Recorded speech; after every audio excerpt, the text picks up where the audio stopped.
आप सभी भक्तों को मेरा नमन। गोस्वामी तुलसीदास जी द्वारा रचित चौपाइयों का अर्थ इस प्रकार है। गोस्वामी जी कहते हैं कि जब परशुराम जी वन में तप करने के लिए चले गए तो नगर के सारे लोग खुश,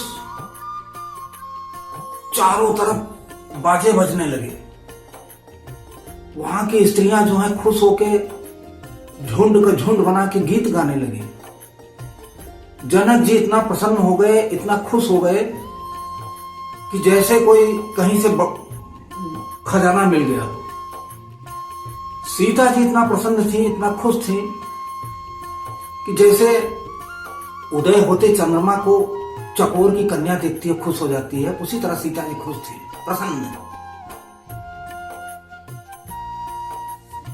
और उसके बाद में जनक जी ने जाके विश्वामित्र जी को प्रणाम किया और कहा, खुश होके, प्रसन्न होके, कि हे स्वामी, आपके ही आशीर्वाद से प्रभु श्री राम जी ने धनुष को तोड़ दिया। ये दोनों भाई हमको कृतार्थ कर दिए।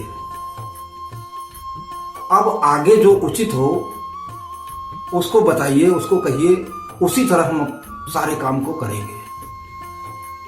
तो विश्वामित्र जी ने कहा, हे चतुर राजा, वैसे तो धनुष टूटने पे ही विवाह का वो था, और धनुष टूटा तो विवाह हो गया है। यह बात देवता, मनुष्य, नाग सभी लोग जानते हैं कि प्रभु का विवाह हो गया। लेकिन अब आप के यहाँ कुल में जैसा व्यवहार होता है वैसा कीजिए। आप जाइए अपने बुजुर्ग लोगों से, कुल के ब्राह्मणों से, गुरुओं से पूछ लीजिए, जांच लीजिए, समझ लीजिए, उसके बाद वैसा व्यवहार, कुल आचार कीजिए, उसमें कोई बुराई नहीं है। और एक काम और कीजिए कि दूत भेज दीजिए अयोध्या, वो जाके दशरथ जी को बुला लाना। तो जनक जी ने कहा कि ठीक है, उनसे सिर नवाए, उनकी आज्ञा लेके और गए, और तुरंत दूतों को भेज दिए अयोध्या। दूत अयोध्या गए राजा दशरथ को बताने के लिए कि ऐसी ऐसी बात हो गई, अब आप चलिए। फिर उन्होंने क्या किया कि अपने नगर के जो महाजन लोग थे उनको बुलाए और उनको बुला के कहे कि अब आप लोग जाके चौराहे, गली, घर जितने हैं, एक एक जितने देवालय हैं हमारे, सबको सुंदर अच्छी तरह सजाओ, बढ़िया, फर्स्ट क्लास।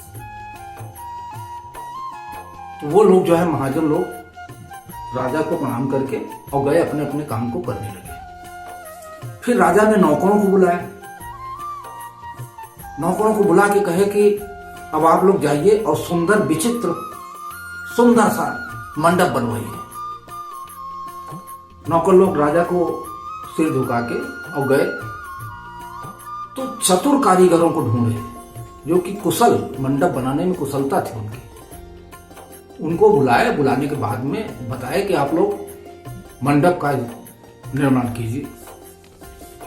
तो चतुर कुशल कारीगर थे ही, वो लोग आए और ब्रह्मा जी को प्रणाम करके कार्य को आरंभ कर दिया। तो वो लोग क्या किए कि सबसे पहले सोने का, केले का खंभा जो होता है ना, उस तरह बनाए, सोने का केले का खंभा बनाए, और हरी हरी मड़ियों से उसका पत्ता बनाए, माणिक का फूल बनाए, जो कि ब्रह्मा जी भी देख के ललचा गए।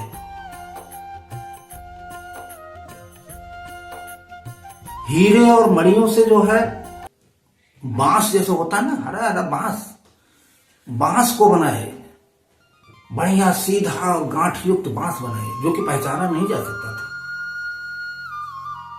सोने की पान के पत्ते की लता बनाए,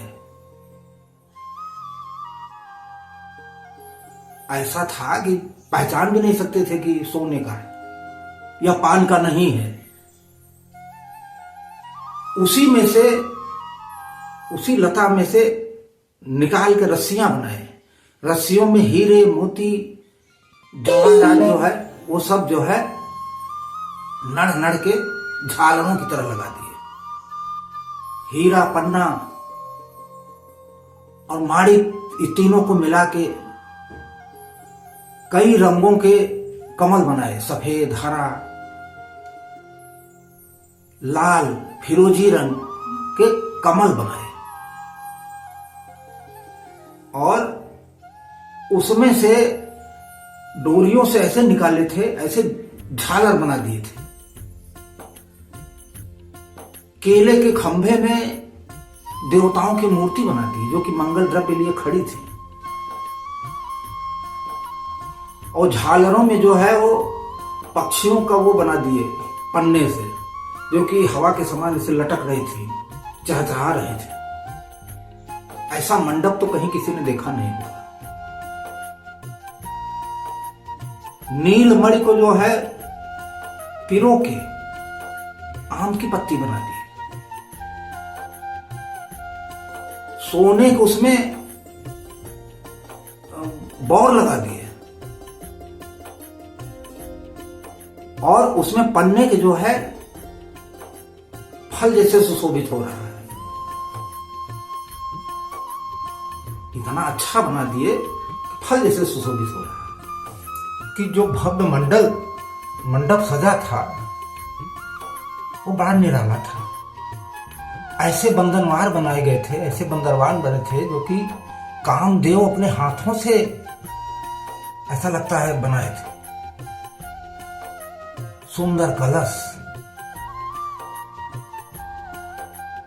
सुंदर सा मंडप, बंधनवार, पताका ऐसे बने थे कि जो कि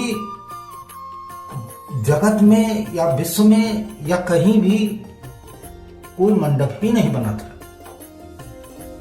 अरे जहां प्रभु श्री राम विराजेंगे, जहां उनका विवाह होगा, उस मंडप का वर्णन कोई कवि कैसे कर सकता है। जहां रूप, राशि, गुण, रूप का प्रभु श्री राम दूल्हा और जानकी जी दुल्हन के रूप में विराजेंगी, उसका वर्णन तो तीनों लोकों में कहीं नहीं हो सकता, कोई नहीं कर सकता।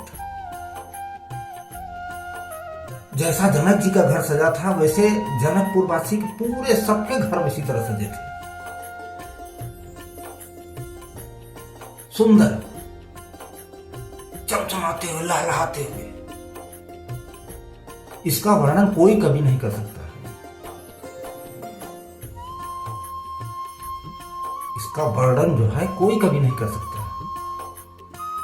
जो संपदा, जो वो देख के इंद्र भी मुस्कुराते थे या ललचाते थे। जहां मां लक्ष्मी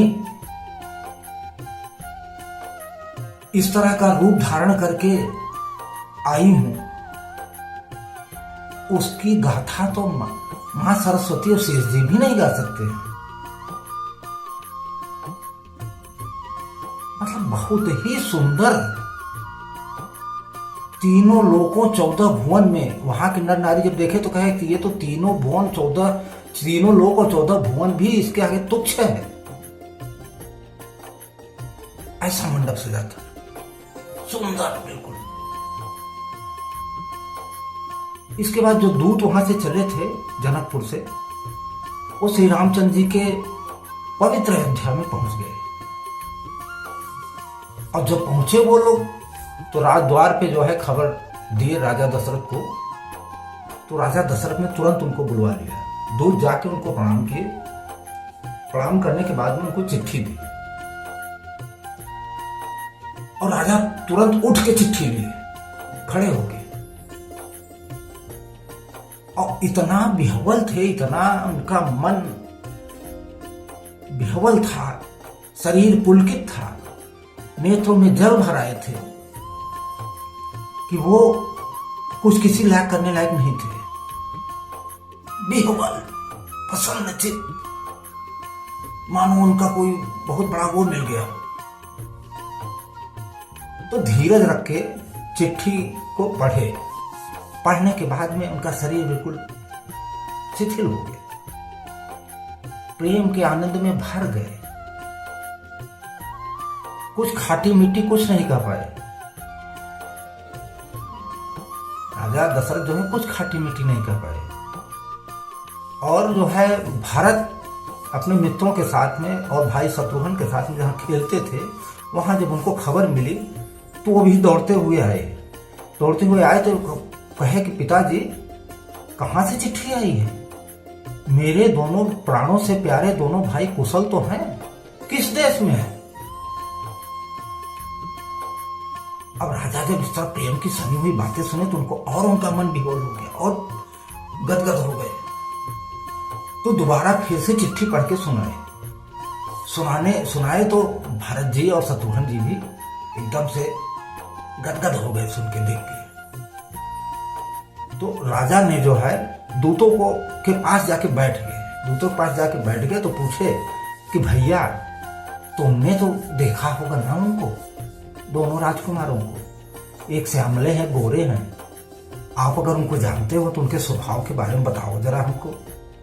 अब देखिए किस तरह की बातें हैं। राजा दशरथ आनंद से भरे आए थे, इतना आनंद से भरे थे कि वो उनका मुख से वचन बहुत कोमल बाणी निकल रही थी, बहुत धीरे धीरे बोल रहे थे। जब से यहां से गए हैं तब से ये पहली खबर हमको सच्ची आज ही मिली है। वो विश्वामित्र के साथ गए थे, तब से आज हमको खबर मिल रही है। आप लोग आके हमको दिए हो, मतलब दूतों के सामने हाथ जोड़ रहे हैं दशरथ जी। तो इस तरह की प्रेम भरी बातें जब दूत लोग सुने तो उनसे कहे कि हे राजाओं के मुकुटमणि, आप तो धन्य हैं। आपके ऐसे राजकुमार जो मिले हैं, राम लक्ष्मण, आप तो धन्य हैं, जो कि विश्व विभूषण है। इस तरह इन चौपाइयों का अर्थ यहीं तक संभव हो पा रहा है। आगे जो भी अर्थ आएगा, जो भी चौपाई बनेगी, हम आप लोगों को अगले भाग में मिलेंगे। तब तक के लिए जय श्री राम, राधे राधे। बोलिए सियावर रामचंद्र की जय, पवन सुत हनुमान की जय।